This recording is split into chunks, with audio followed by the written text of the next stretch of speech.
Okay, kiba na tumagaron si Mayora Shimonit Francisco ita ni Washington. Oo. Mayora, ano imong reaksyon kaina sa pahayag ita MKWD General Manager ma'am? Ito ka man kaina nabatian nimo. Ano imong reaksyon anay ka to ma'am? At first, ako reaction ay medyo medyo hostile sanda sa amon nga gina-complain. Pero nung pinaathag mata namon nga, daya nga ra nga legislative inquiry is only for the purpose of ipaathag namon sa Metro Calibo nga raya ro sitwasyon i-water system sa New Washington.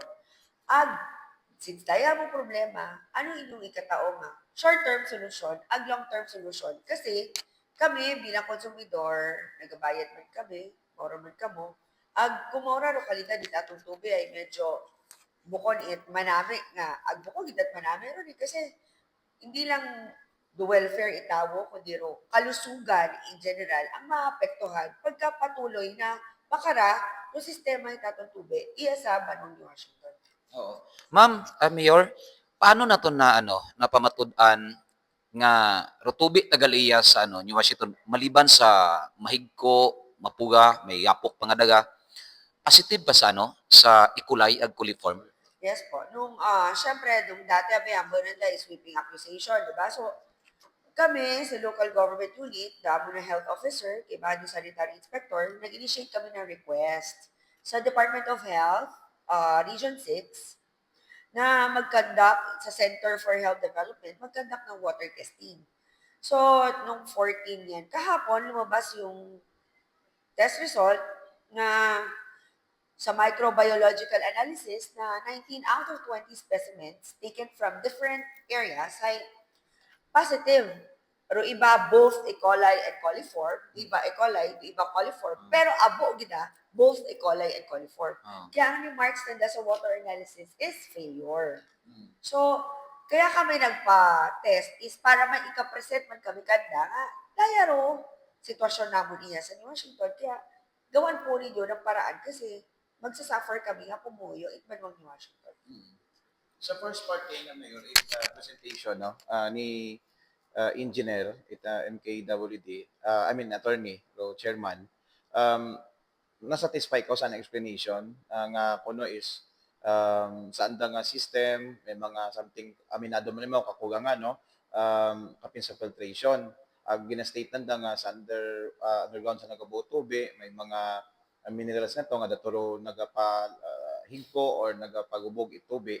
Agro reason nga man it mahina ra supply ay bangod sa allegedly kuno no, may mga kanya to may something problem sa previous nga pagbumagat yung KWD ag sa pabahay nga to no nga mga wa pa kanon itawo, Mayor. Yun nga, di ba, sumagot ako after na sabi ko, let us not look back. Kasi if we will always look back, we will never go forward eh.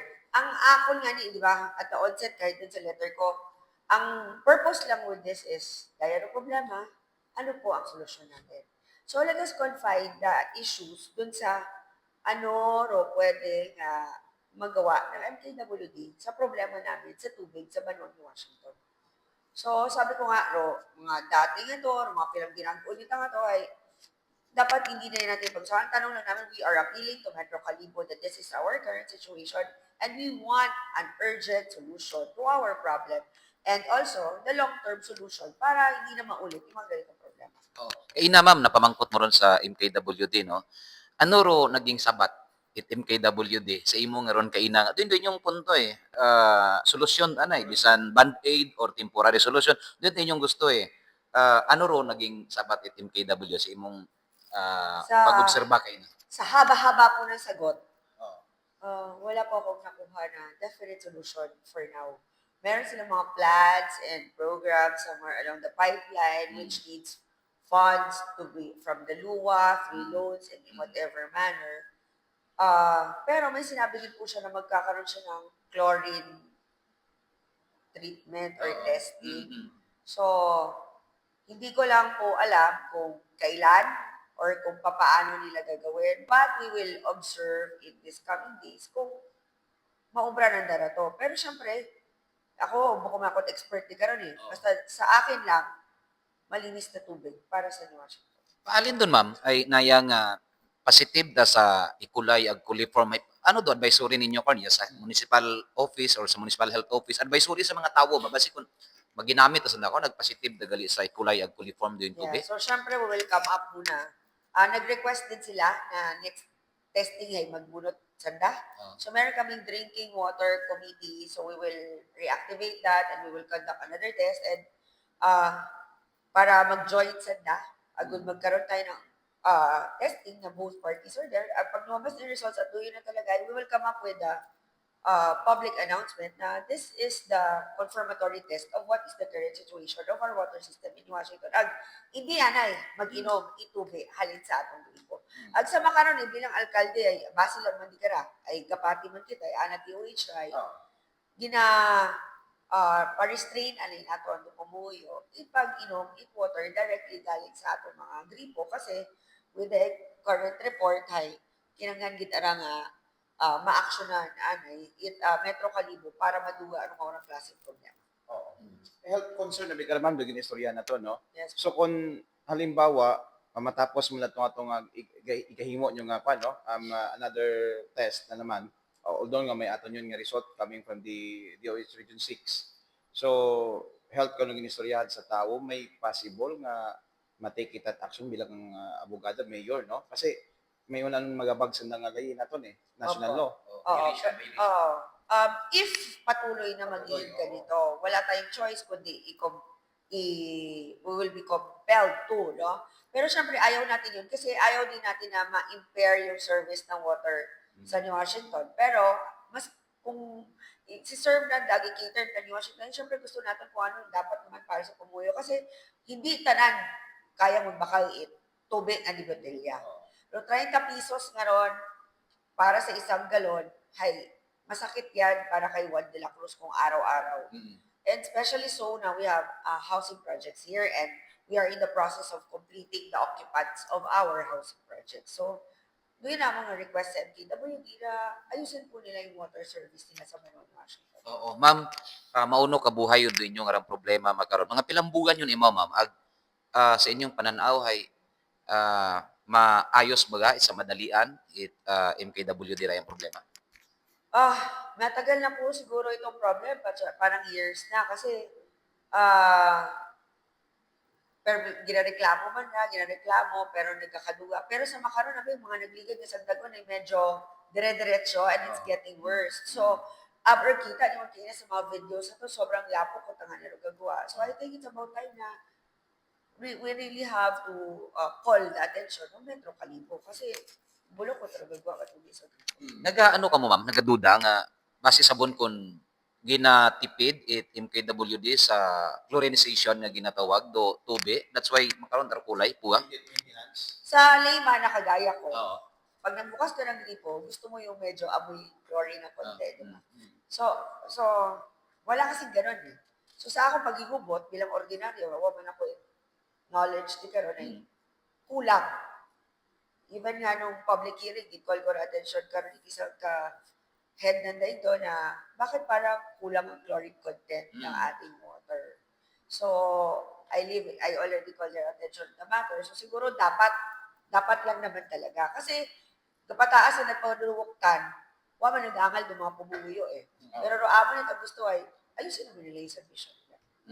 Paano kung halimbawa, ma'am, abutan 1 month, pag mauron gihapon, what at solusyon? Ano ro next ninyo nga obrahon nyo man? Siguro executive session na ang gagawin ko at pagpaplanuhan natin kung ano ang pwedeng maubra official local gobyerno in Washington.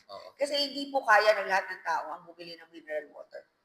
Hindi talaga kaya. Lalo na yung sa mga housing projects natin sa resettlement area, hindi po nila kaya yun. 30 pesos, kung bilang bote, kung abo ka mo sa kapamilya, masakit po yan para sa adlaw-adlaw. Kaya nga may ano no, ngayang base isipon nanda nga base manakon may bahid nga politika. Batya go kay na ro reaksyon ni tawo sa likod eh. Nga sayad na tundod andang problema baga. So ma'am, pakiklaro na lang gaya nga ang problema base istrahan politika baga sakyan mo nag-ibaro andang gumawa umat ang istorya. Kaya nga po, dinala ko yan sa SB. Kasi hindi man nawaga, may issues kami dati, di ba? As a matter of fact, Pero ibang case ay nasa civil service pa, on appeal sila. So, dinala ko siya sa Sangguniang Bayan for purposes of integrity and independence. Para doon, mabukas, a good common yung ground, a good neutral yung ground, para mabatian yung panic it LGU, agro-panic it Metro Calibo, agro mga complainants. Kasi bago daya nga ng hearing ay, nagkaroon na ng committee hearing dati na nag-appear yung mga complainants kasi nag-execute sila ng mga complaints na naging forward sa LGU. So kaya po nandun siya sa Sangguniang Bayan in aid of legislation. Kasi sabi nga namin, kung inyong problema nga long term, yung mga pondo, mga maura, baka pwede kami sa LGU makabulig through request that we need potable water and we need a bigger supply here for due to our 8,415 Yolanda housing projects. Maybe you can download funds to the Metro Calibo to serve or cater the people of New Washington for a better water service. So doon ako nahambal ganda. Pero sabi ko sa ngayon, ayusin niyo po muna yung water gagailig sa among mga ganito. Sa tingin mo, Mayor, it pa, no?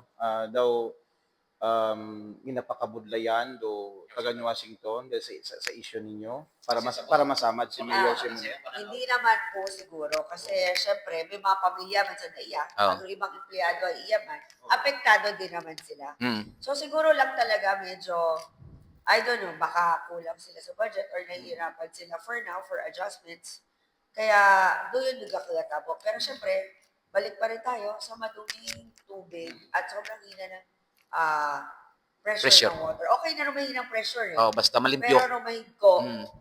as in mahig ko, ang daya nga ni may E. coli, ay doon yung data na issue makaroon. So far sa part it Municipal Health Office, wapaki mo, Mayor, it may ginpaabot nga information nga nagkasakit because pag-inom itobe sa mga barangay sa New Washington. Sa makaroon, wala pa naman. Pero nung public hearing, merong mga bisita nga nagkaroon ng LBM, and meron mga nagkaroon ng IDCs kasi gailang mo siya na. Pero, yun na eh, wow, kita na ilang mag-abot pa di ka to. Kaya naton ginaubra ra. Para maging aware man doon na mag-ingat muna tayo sa pag-inom itubig alin sa atong ipo, ang mga gatungkod, water, halin directly sa atong mga ipo. So clear, Mayor, bali before daya nag-abot sa Sangguniang Bayan sa New Washington, hindi ang imong complaint kundi may inyong gintandak nga survey sa mga barangay ag katulog ginamin kina nga almost 1,000 or mas sobra 1,000 nga mga complainants. Mapa Facebook ag direct nga naghambay sa through survey nga nagka problema sa nasa water system. Marami pong nag-complain, nag-agtuya, iba-ibang lugar. So, habang namon, bababa na lang tayo sa barangay. Agod do reklamo ito, ay may andang nga dalang pan, agod i-gather lang natin. Dito dahil datong gather, kita sa Sangguniang Bayan. Oo. Aga to kinaro keep sa video presentation. Sam lang yun. Sam lang. O kasi masyadong mabuhay at pare-pareho minanusuod. So, inubuo lang i-gist, ang dato naging presenting. Okay. So sige, ma'am, message na lang sa mga taga New Washington. Ano na lang, may mensahe magkaroon sa regisyon ra. Sa ako mga kasumanwa sa Banwang New Washington, no? Abogin niyo salamat sa patuloy na pag-uunawa sa aton nga sitwasyon nga ra, gabigit sa aton tubig. Hindi ka mo magkabaga iya kami nga mga ginilihan ninyo ng mga opisyal Banwang New Washington nga tindugan naton kung ano ro kamangairan para sa Banwang New